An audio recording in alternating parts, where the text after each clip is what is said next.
saksihan ang child dedication na gagawin para kay Chapin Tior.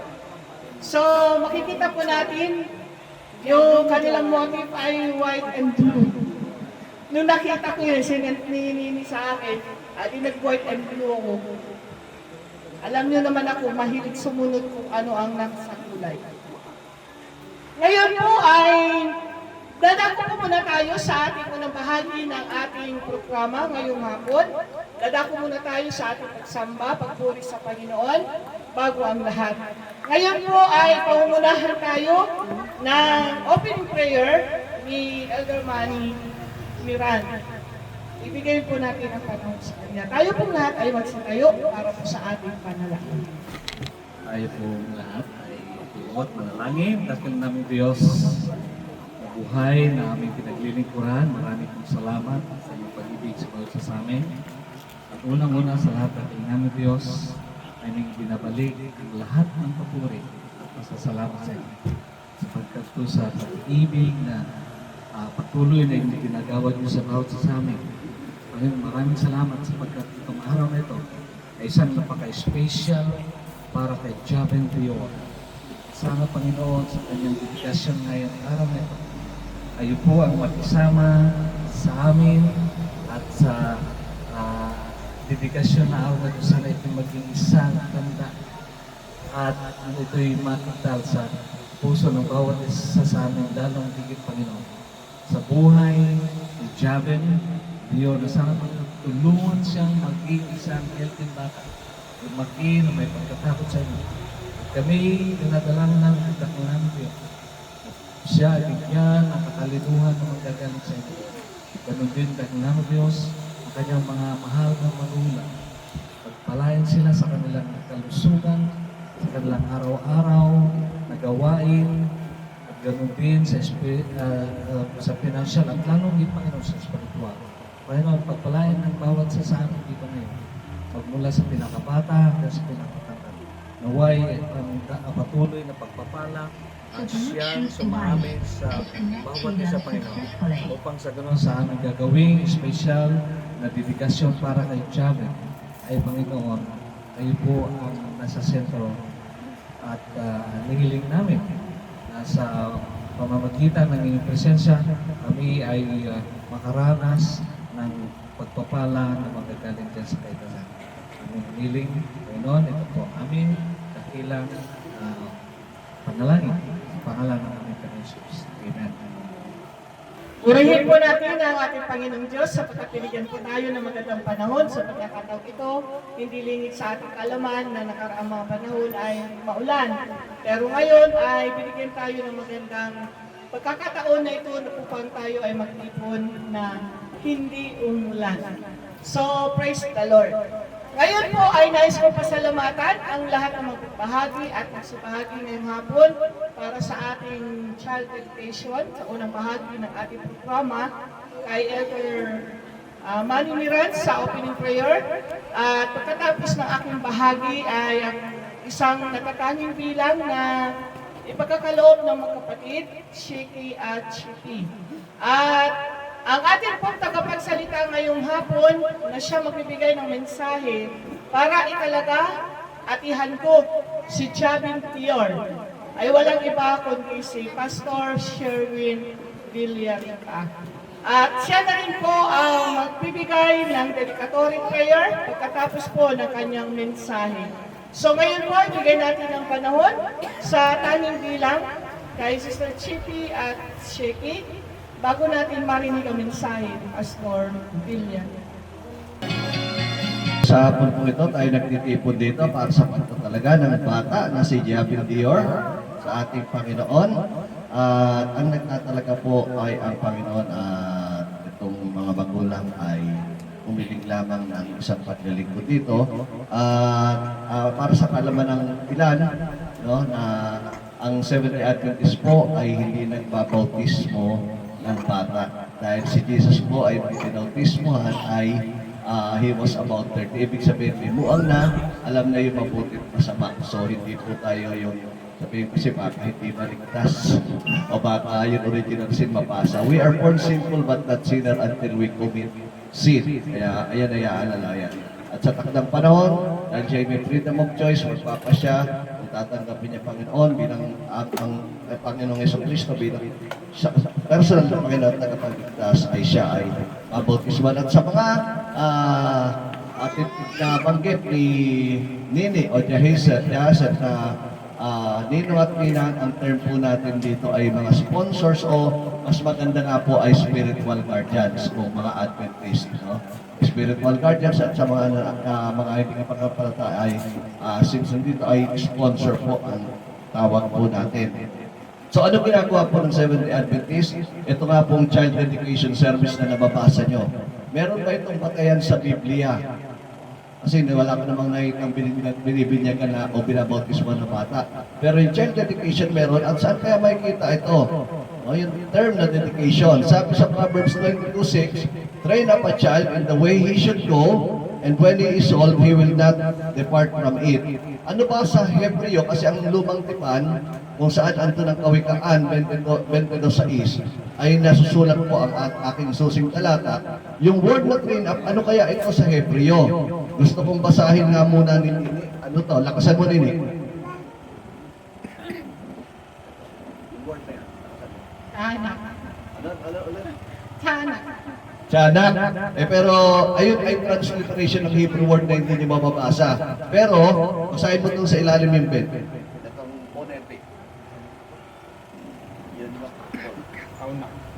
Kaunak. So, ang pag-transliteration might be sa bababasa mo, tiyanak. Pero actually, ang pronunciation, kaunak. Ang ibig sabihin to train, to dedicate, to inaugurate, no? To train up, to dedicate. So, ayun po. So, ito pong ginagawa natin ay obviously biblical. Actually, nung unang panahon, pag sinagawa pa nga ito ay itinataas ng mga pari o saserdote ang bata sa langit at itinatin sa pananalangin sa kanila. So ganun po ang practice sa Bible, ang biblical way. At ang pagtatalaga ni Hannah, nakita rin natin, yung kay Elizabeth, kay Juan Bautista, at may mga ilang records pa. Okay. Gusto kong kausapin ang kasinsinan, ang mga magulang, si Ben, saka si Nini. Kasi sa atin po, minsan takot tayong tawag nito, yung ma-influensyan yung mga anak natin. At anong gagawin natin? Sige, kung nainag-ian natin. Anong gagawin natin? Ikukulong na lang ba natin? Kasi kahit ikulong natin, pwede natin ibigay doon sa iba para ma-influensyan. Tapos magmamaya dedication natin. So hindi po kasi natin ito isinasagawa basta for the sake of formality, kundi meron itong, ito ay nabanggit ni Ate Semer ng worship. Dapat maunawaan natin na ang ating anak ay hahain din natin bilang buhay na hain, na offering o handog, walang kapintasan at walang tawag ito, dungis. Okay, tutuloy po tayo. Ngayon, sinasabi sa sulat ni Sister White, ang unang teacher ng bata ay sino po? Ang magulang.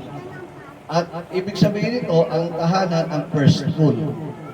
At ang unang textbook nila ay ano po? Yung Bible. Ang problema, malalim yung Bible. At hindi mauunawaan. Okay, may mga Bible stories tayo, may video na ngayon, swerte, pero igagay din natin sila. Siyempre sa panunood, may reflection yan, tatanungin natin anong lesson. Hindi basta-basta ipe-play yan. At magiging libangan dahil baka hindi ma-develop yung reason. Okay?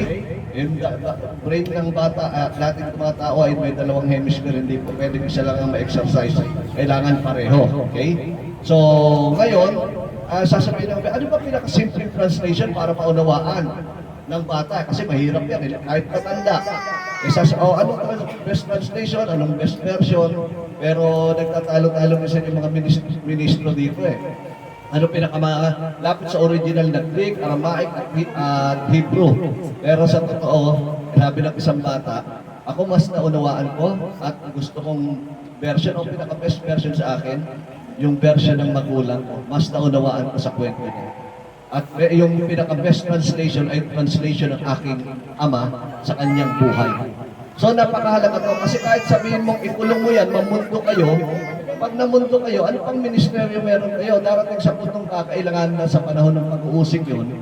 Pero, itong mga school natin, yung church natin, at yung workplace natin, sabi nga ni Sister White, maging yung mga hobbies natin, o amusement, basta yung amusement, pag hindi na natin na-i-share ng Panginoon, hindi tayo makapanalangin, ay isa-isang tabi natin. Pero itong mga to ay maaari rin maging ahensya ng Panginoon para magkaroon tayo ng access sa tao at tayo ay maibahagi ang Panginoong Yeso Kristo.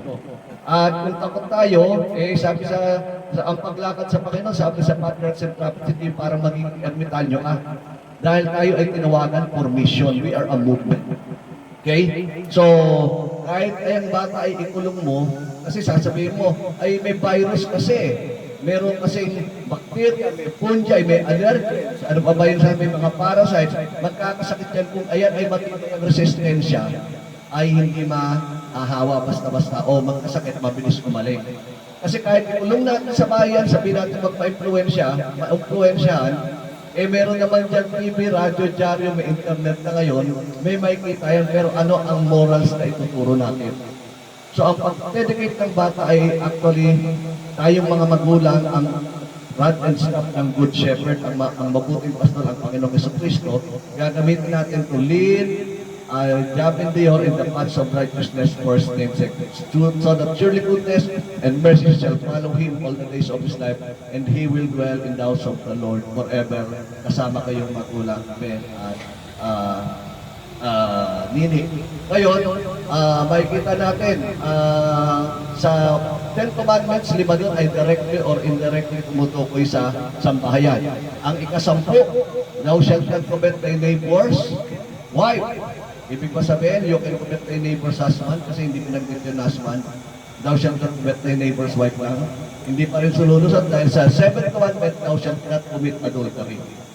At sa ikalimang utos ay sinabi, igalang ang magulang. Ang kausap doon ay bata. Ang kausap sa ika-10 utos at ika-7 utos, yun asawa. Ang kausap naman sa ikalimang utos, yung mga anak, hindi nakakaunawa. Dahil pag binasa yung Matthew 15 at Mark 7, matatanda ang kinausap kay Jesus, ang pinapaliwanag niya, anong ibig sabihin ng, igalang ang magulang.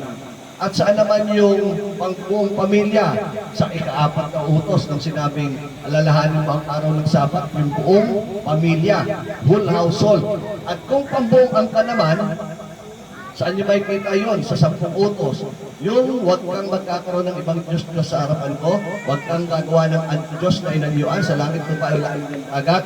May binanggit doon dahil dinadalaw niya up to the 3rd and 4th generation. Yung ibig sabihin to, yung influence natin hanggang buhay tayo, up to the 3rd generation, ibig sabihin apo natin, at apo sa 2nd and 4th generation, hanggang buhay tayo, may influensya tayo. So, pinantini, si Dior darating ang punto na sabihin natin magkakaroon siya ng asawa at magiging magulang sila. Hindi porke naging magulang sila, si Dior ay hindi na kayo magulang at hindi niya na kayo magulang. Okay? Hindi porke siya ay magkakaroon ng anak, hindi niyo na siya anak. At hindi porke magkakaroon siya ng sariling pamilya, ay hindi niya na kayo kapamilya.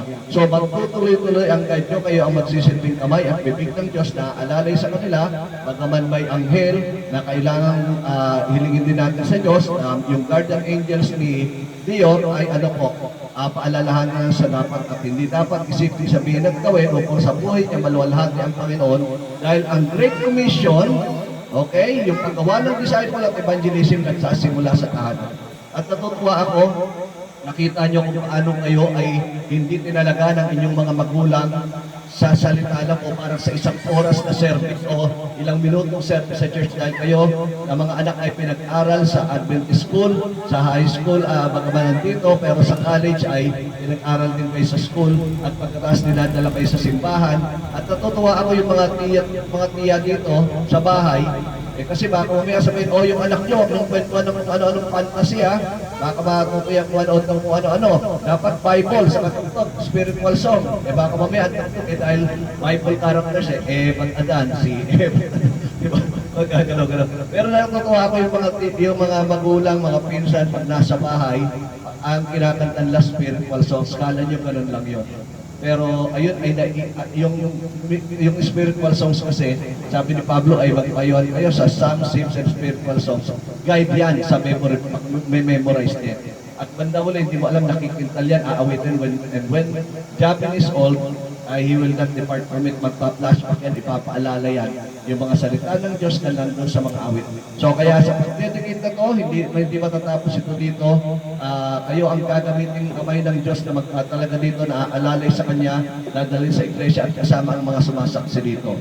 So sa puntong ito, nais kong tawagin ang mga spiritual guardians o mga sponsors na tumayo po dito sa natanging panalangin, samantalang si Dior ay na bibit-bitin naman ang mga magulang para sa panalangin. Tayo po at kahit dito lang po sa harap. Sa biyaya ng Diyos ay willing na ang dakilang komisyon at ang remnant mission ay simulan sa inyong tahanan. Evangelize kay Japin na unang kaluluwa na dapat yung mahikayat, no? At ay by willing na gamitin ng Panginoon para magsisilbing marites, kundi pag may problema nandyan kayo na para umalalay sa kanila kasi hindi kayo basta pinili. May nakita sila sa inyo na isip at mga ibang bagay na hinangaan sa inyo. Ito tayo pong lahat ay manalangin. Panginoon, sa oras po ito, narinig niyo po ang mga panata ng inyong mga anak, ang magulang ni Javin Dior, si Nini at si Ben, Panginoon, at ang mga spiritual guardians na narito, na sila ay mga pinagkatiwalaan ninyo sa inyong anak na ito na si Javin Dior na ginawang handog, Panginoon, kay Ben at kay Nini.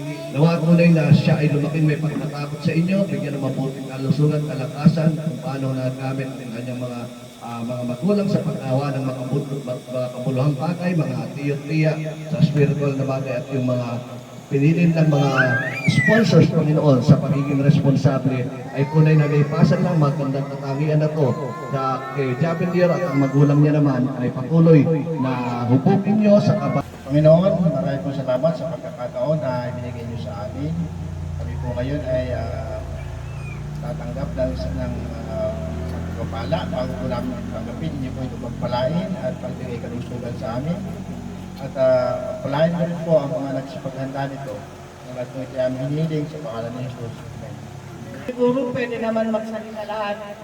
Siguro mga salita po natin, mga 2 minutes lang po yung ating mensahe para kay Javin Dior. Yung mga ninong-ninang po. Lorna, simula po dyan. Sino ang... Si Cyril ba? Ninang din? Si Eki, ninang ba? Si Eki, ninang ka ba? Ninang ka? Proxy. O si Juan, ninang Lorna muna. So, pag anong tayo? Pero sige, mauna na muna ako. Isa ako sa mga ninang napili at ako ay natutuwa, nagkalap kasama ng aking anak. Bagaman yung aking binata ay nakaalis na, ipinaabot niya ang kanyang pagbati kay Javin Dior na siya ay naitalaga sa Panginoon. Ay sabi niya, Mami, naalala ko ako noon, 1 month lang na ako ay iyong ipinalaga. Kasi 1 month lang talaga siya. Dinedicate ko sa church. Yan. So wala ko ninong-ninang ba? Wala talaga. Kasi sabi ko, hindi ko yun pinahintutan. Ang ano ko lang ay italaga ka sa Panginoon. Kaya natutuwa ko dahil dala mo yun hanggang ngayon. Ngayon, ikaw naman ang magmininong sa pinsan mo. So, ikaw ngayon, kung ano yung natangkap mo nun, yun din ang ililipat mo kay Javin Dior. So, kay Javin Dior, wish ko lang, lumaki ng mapait. At alam ko na siya ay madali namang kausap actually. Na alam ko na kapareho mo rin si Teo Winwin na hindi mahirap alagaan. So, sa mga magulang ni Javin Dior, nawa ay pagdiwangwan natin ang pagpapalaki sa Kanya.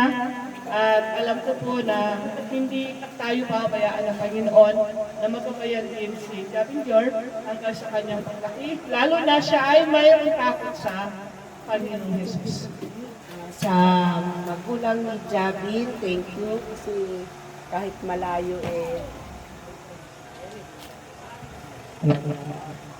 kahit malayo ako naalala ninyo akong kunin.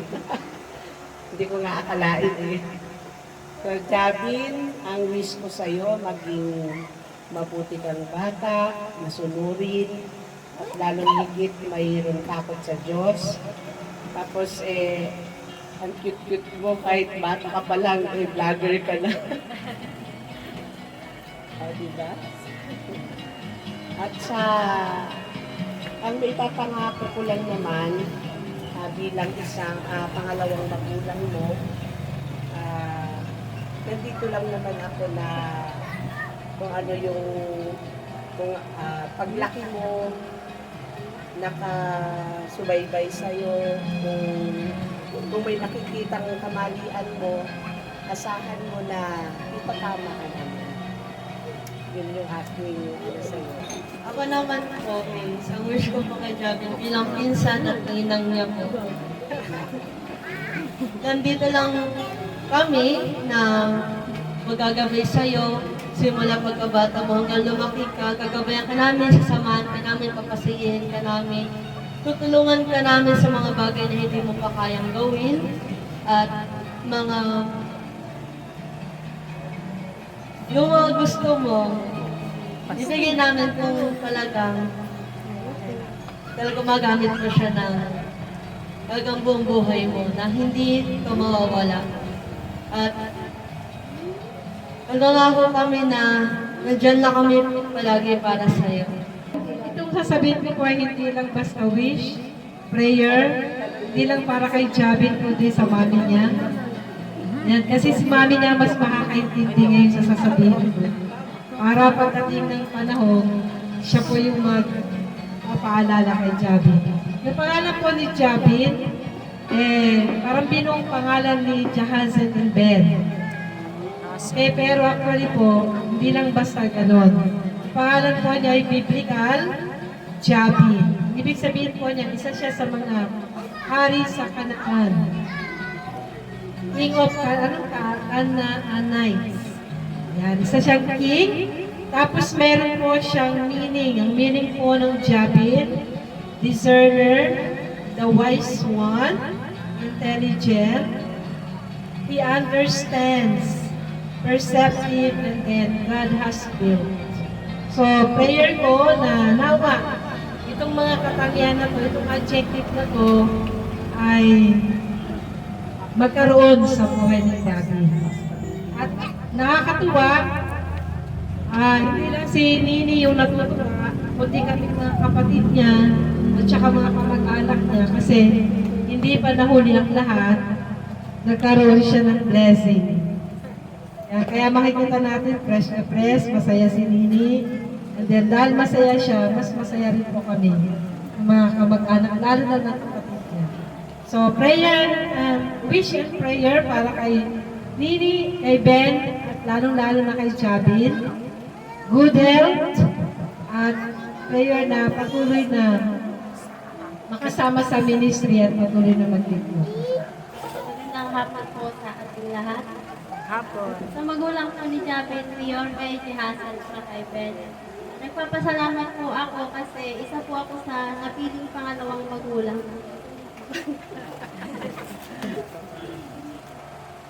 Wish ko rin po kay Javin na patuloy pong magandang kalusugan at may takot sa Diyos. Magandang hapon po.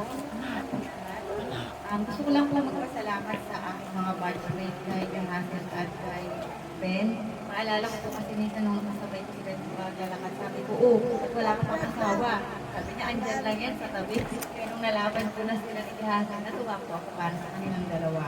At nagpapasalamat ako dahil napili nila isang ninang ng kanilang anak. At sana paglaki ng Javin ay maging mabuting bata at may takot. Maraming salamat po. Actually, first time ko mag-inom. Ayos. And ang feeling ko lang kay Jabin ay sana maging abot siyang tao. Lumaki siya may tao sa Panginoon. While ang wish ko sa kanilang family ay more blessings sa Panginoon. Nagtataka ako dahil bakit ako pinakamatanda sa lahat ng dito. I was wondering why I was chosen one. At thank you, Mr. Jason and Brother Ben. Kahit na akong pinakamatanda dito ay na-recommend ako. Always. But anyway, may kasabihan sa English na raising a kid is a serious business. Kaya ang pinakabuhay talaga ang pinakapundasyon ng bata na maging successful ay nasa pagkakataon. So, I wish you good luck and for the good health of Jaben Dior. At saka tulang na sana pagpalain kayo ng magandang health and then financially, and most especially spiritually. Katulad po ni Brother Manny, parang pangkasalan lang kami na ninong ninang. Katulad po ako at napasama ako dun sa ninang. Kasi yung mga inaanak ko matatanda na. Tapos may mga inaanak na rin po ako sa kasal. Kaya sinet niya sa akin, na isa ako sa ninang, natulad pa ako. Kasi siya pinakabata ko yung inaanak ko sa ngayon. Kasi matatanda na yung mga inaanak ko eh. Kasi parang second year high school pa lang ako, nag-ano na ako ng inaanak. Ang prayer ko ay lumaki siyang mabait at may pagkatakot sa ating Panginoon at ang kanilang magulang ay magpatuloy na magmahalan sa isa't isa.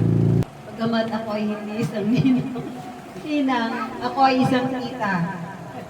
On behalf ni Ninong Junior na nasa labas, siyempre mas gusto ko ako mag-message dahil pamangkin ko dito. Ilan taon ka na, Jane?